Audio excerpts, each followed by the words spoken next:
बालेश्वर जिला बालियापाड़ ब्लॉक सिंगड़ा थाना कुंगुल ग्राम पंचायत अंतर्गत निमपदा मार्केट रे नमिता मल्लिक दुकान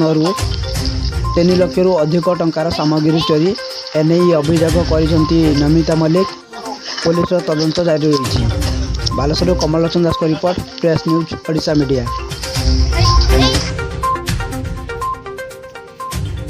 आपन परिचय सत्यव्रत मल्लिक घर महापदा कौन कहे जो आज रात चोरी कौन कहे नहीं मैंने 15 दिन धरी 6-7टा दुकान चोरी है एने प्रशासन कौन पदक्षेप नहीं कौन दाबी करेंगे दाबी मैंने प्रशासन किसी कार्य करूँ आमर मार्केट उपरे किसी तो पदक्षेप ना दरकार ये दाबी। क्या पुलिस पेट्रोलिंग केते जरूर होची से भलिया किसी ए पर्यंत आमे किसी पाई।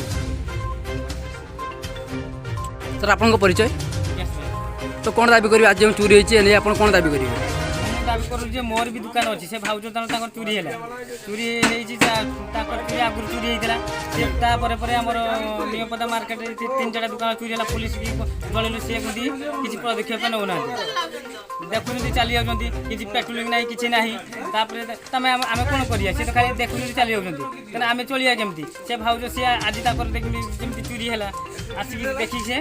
चली गले किसी कहले तुम्हें केमती काम कर धरिकी तुम धरिकी मत आमको कह आम एक कथा कहला किए पुलिस बाबू कहते तो कौन दाबी कर मु दाबी करुचे से आसिकी जमी आमर पेट्रोलिंग पुलिस आसिकी माने राति पेट्रोलिंग कर जाऊँगी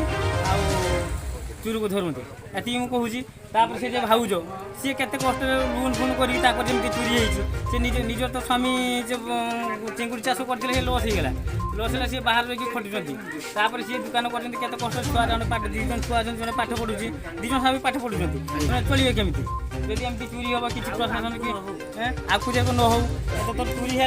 पुलिस जनुंट सेमती देखुं चली जाऊँ।